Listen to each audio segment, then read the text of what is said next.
Methods हैं statistical methods, इसकी ज़रूरत क्यों पेश आती है। तो ज़रा इस चीज़ को दोबारा देखने की कोशिश करते हैं जिससे हमें कुछ नई बातें भी पता चलेंगी। देखें जनाब, फ़र्ज़ करें कि हम लोग एक इन्फॉर्मेशन कैलकुलेट करना चाहते हैं और वो इन्फॉर्मेशन है वो ये है कि एवरेज हाइट कितनी होती है QM के स्टूडेंट्स की, राइट। QM के स्टूडेंट्स की एवरेज हाइट हम लोग कैलकुलेट करना चाहते हैं।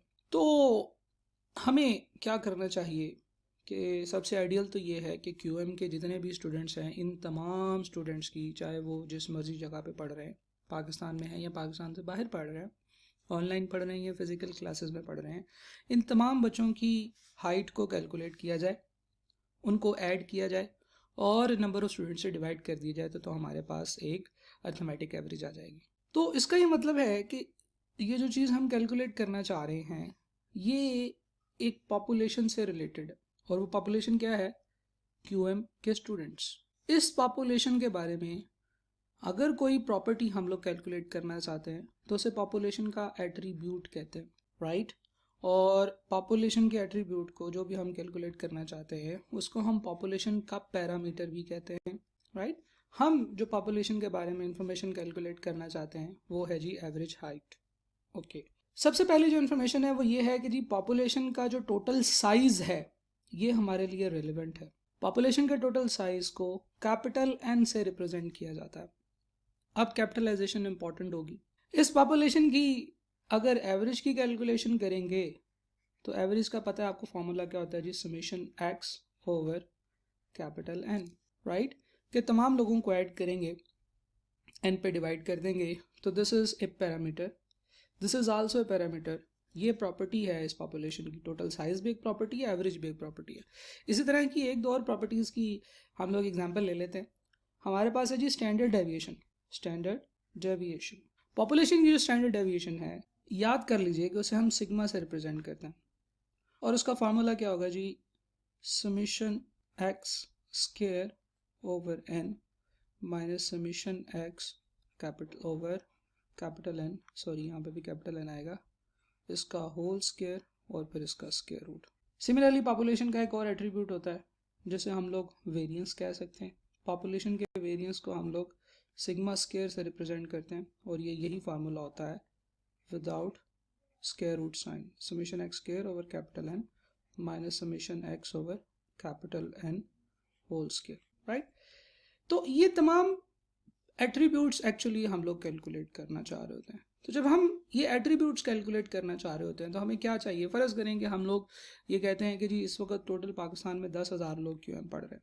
तो अगर हम लोग इन 10,000 लोगों के पास जाएंगे और इनसे इन्फॉर्मेशन कलेक्ट करेंगे तो ये बड़ा मुश्किल हो जाएगा। और फ़र्ज़ करें कि हम लोग किसी एक ऐसी पॉपुलेशन के बारे में इंफॉर्मेशन कैलकुलेट करना चाहते हैं जो 10,000 से भी ज़्यादा बड़ी है। फॉर एग्ज़ाम्पल पाकिस्तान के अंदर लोगों की एवरेज हाइट क्या होती है, या हम लोग ये कैलकुलेट करना चाहते हैं कि पाकिस्तान में लोगों की लिटरेसी रेट क्या होता है। तो ऐसे केस में जब हमारे पास सैम्पल साइज, हमारे पास जो टोटल पॉपुलेशन है वो बहुत बड़ी हो जाएगी, तो फिर हम लोग शायद 100% पॉपुलेशन के ऊपर काम नहीं कर सकते।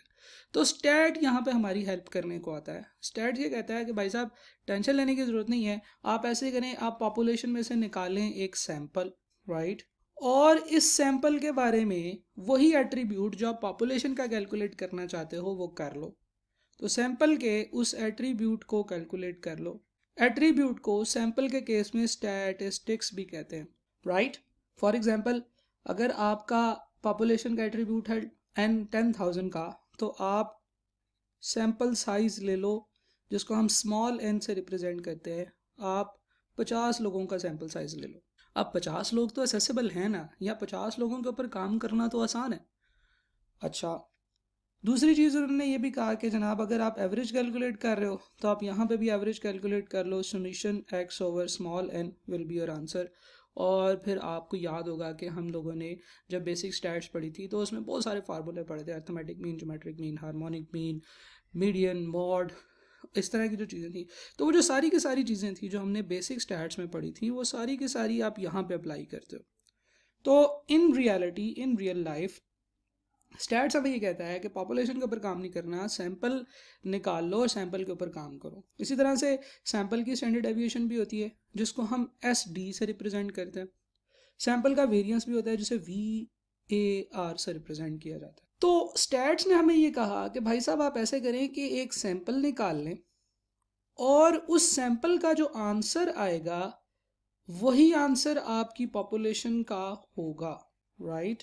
तो आप क्या करें कि आप पहले सैंपल सिलेक्ट कर लें, जो सैंपल का आंसर होगा उससे पॉपुलेशन के आंसर को एस्टीमेट कर लें। क्या कर लें जी? जी बिल्कुल ठीक है, एस्टीमेट कर लें।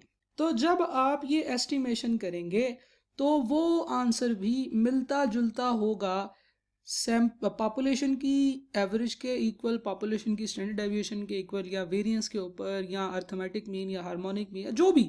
तो आप जो भी चीज़ पॉपुलेशन की कैलकुलेट करना चाहते हो, और पॉपुलेशन क्योंकि बहुत बड़ी है तो आप इसके ऊपर ये काम ना करो, आप सैंपल के ऊपर वो काम कर लो, और जो सैंपल का रिजल्ट होगा आप उस रिजल्ट को देख के पॉपुलेशन के बारे में अपना एस्टीमेट लगा सकते हो। अब ये कोई मुश्किल बात नहीं है, या ये कोई अनहोनी बात नहीं है कि ये जो बात स्टैट्स ने हमें किया ये हम लोग रोज़ करते हैं।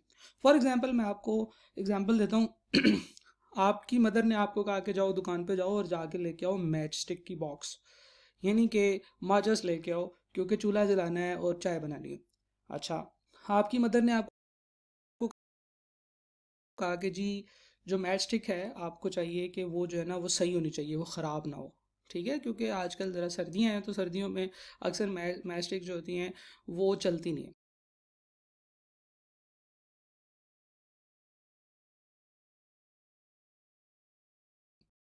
तो आपने ऐसे करना है कि आपने वो लेके आनी है, चेक करके लानी है। तो आप क्या करते हो, आप दुकान पे जाते हो, आप जो मैच बॉक्स लेते हो उसके अंदर देखते हो कि एक या दो मैच स्टिक्स चला के देखते हो, अगर वो चल जाती हैं तो आप एक या दो की बेस पे, एक सैंपल की बेस पे पॉपुलेशन के बारे में ये कहते हो कि जी पूरी की पूरी मैच स्टिक की बॉक्स जो है वो ठीक होगी, राइट। ठीक है, तो this is how we do. या फ़र्ज़ करें कि आप फ्रूट ले रहे हैं और फ्रूट में आपने ये चेक करना है कि ये फ्रूट मीठा है या मीठा नहीं है, दिखने में तो सही लग रहा है, तो आप क्या करते हो, आप उसको कहते हो कि यार ये मुझे लग रहा है कि ये फ्रूट ठीक नहीं है, तो थोड़ा सा फ्रूट आपको टेस्ट करवा देता है। तो आप उस एक फ्रूट के पीस को खा के, उस सैंपल को देख के पॉपुलेशन के बारे में ये नतीजा निकाल लेते हो कि हाँ यार पॉपुलेशन में जितने भी फ्रूट हैं, ये जितने भी फ्रूट अब मैं लूँगा ये सही होंगे, ये मीठे होंगे, राइट। तो ये दो चीज़ें मैंने आपको समझानी, वैसे तो इसकी बहुत सारी एग्जांपल्स हैं, आप बहुत सारे कामों में सैंपल को यूज़ करते हो और सैंपल की बेस पे पॉपुलेशन का रिजल्ट निकालते हो, राइट। तो स्टैट्स में हमें ये कहता है कि भाई पॉपुलेशन से सैंपल लो और सैंपल से पॉपुलेशन का रिजल्ट निकाल लो। अब यहाँ पे क्योंकि आप एक सैंपल की बेस पे पॉपुलेशन का रिजल्ट निकाल रहे हो तो कुछ एरर आने के चांसेस हैं। क्या ख्याल है, ऐसे हो सकता है ना, क्योंकि आपने 100% पॉपुलेशन को देखा ही नहीं, आपने 100% पॉपुलेशन को चेक ही नहीं किया, तो आप कैसे कह सकते हो कि 100% पॉपुलेशन जो है, यानी कि जो टोटल पॉपुलेशन है उसका यही आंसर होगा। तो स्टैट्स ने आपको कहा कि भाई साहब इस सारे प्रोसेस में मैं आपको दो जगह पे हेल्प कर सकता हूँ। पहली कि जब आप पॉपुलेशन से सैंपल सेलेक्ट कर रहे होंगे तो यहाँ पे मैं आपको गाइडेंस दूंगा कि आप किस तरह से अच्छा सैंपल सेलेक्ट कर सकते हैं। सैंपल को सिलेक्ट करते वक्त क्या क्या टेक्निक्स होनी चाहिए, किन किन बातों का ख्याल रखना चाहिए, this is the discussion number 1 of this chapter. ये चीज़ हम लोग देखेंगे कि कैसे पॉपुलेशन से एक अच्छा सैंपल सेलेक्ट किया जाए। अब ज़रा सोचें कि जब आप मैच स्टिक चेक कर रहे हैं तो आप पॉपुलेशन से सैंपल कैसे सेलेक्ट करोगे। आप उसको खोलोगे, आप थोड़ा नीचे से एक मैच स्टिक निकालोगे और उसे चला के चेक करोगे। आप अगर फ्रूट चेक कर रहे हो तो आप उसे ये नहीं कहोगे कि यार अपनी मर्जी से कोई फ्रूट काट के दे दो, आप खुद से उसके फ्रूट जहाँ पे पड़े हुए हैं वहाँ से एक फ्रूट उठाओगे और चेक करोगे, राइट। तो कहाँ पे आपने किस तरीके से सैंपल सेलेक्ट करना है, this guidance is important, right. और अगर आपके पास जो रिजल्ट आ जाएगा उसको किस तरह से लेकर चलना है, that is also important, right. तो इस चैप्टर में पहले पोर्शन में हम ये पढ़ेंगे कि पॉपुलेशन से सैंपल किस तरह से सेलेक्ट किया जाए, कितना सेलेक्ट किया जाए और कैसे सेलेक्ट किया जाए। जब हम ये डिस्कशन कर लेंगे तो फिर हमारे पास जो सैंपल आ जाएगा उसके ऊपर सैंपल के स्टैटिस्टिक्स कैलकुलेट करना हम ऑलरेडी बेसिक स्टैट्स में सीख चुके हैं, इसलिए हमें उन चीज़ों को दोबारा देखने की या करने की जरूरत नहीं है। फिर जो दूसरा स्टेप है कि हम लोग सैंपल के रिजल्ट से पॉपुलेशन का रिजल्ट एस्टिमेट करते हैं, तो फिर ये चैप्टर हमें ये भी बताएगा कि भाई किस तरह से एस्टिमेशन करनी चाहिए, what are the rules of estimation, right. कौन कौन सी चीज़ों का ध्यान रखना है आपको एस्टिमेशन करते वक्त, और किन किन बातों से बचना है, कैसे आपका आंसर ज़्यादा एक्यूरेट आ सकता है। क्यों? क्योंकि हमें ये पता है कि 100% एक्यूरेट आंसर तो सिर्फ और सिर्फ तब आएगा जब आप पूरी की पूरी पॉपुलेशन को चेक करेंगे, this is important to understand. आपके घर वाले कहते हैं कि भाई तुमने जो डब्बी लेके आनी है माचिस की, वो ऐसी होनी चाहिए कि उसमें से कोई भी तीली जो है वो खराब ना हो।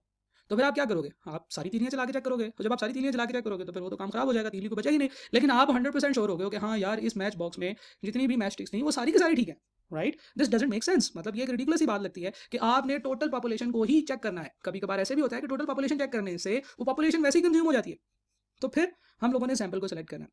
एक अच्छा सैंपल आ गया, अब आपने उस अच्छे सैंपल से जो रिजल्ट निकाला है उसको अच्छे तरीके से ओरिजिनल पॉपुलेशन के ऊपर एक्स्ट्रापोलेट करना है, यानी कि उसको ओरिजिनल पॉपुलेशन का एस्टिमेट करना है। तो इस चैप्टर में ये दो चीज़ें हम लोग डिस्कस करेंगे। This is very important to understand कि सैम्पलिंग और उसके प्रोसेस, सैम्पलिंग को किस तरह से करना चाहिए, ये भी बड़ा ही इंपॉर्टेंट एरिया है। अगर एग्जामिनर आपसे सवाल इसमें से पूछना चाहे तो बड़े मजे मजे के सवाल पूछ सकता है। तो जनाब अगली वीडियो से हम लोग ये डिस्कस करेंगे कि सैम्पलिंग क्या होती है, सैम्पलिंग की ज़रूरत क्यों पेश आती है, किस तरह से हम सैम्पलिंग को ज़्यादा एफिशिएंट और ज़्यादा एक्यूरेट कर सकते हैं, और सैम्पलिंग मेथड्स क्या हैं। ये छोटा सा एक थ्योरेटिकल पोर्शन है, इसलिए शायद इसमें बहुत ज़्यादा कैलकुलेशंस नहीं होंगी।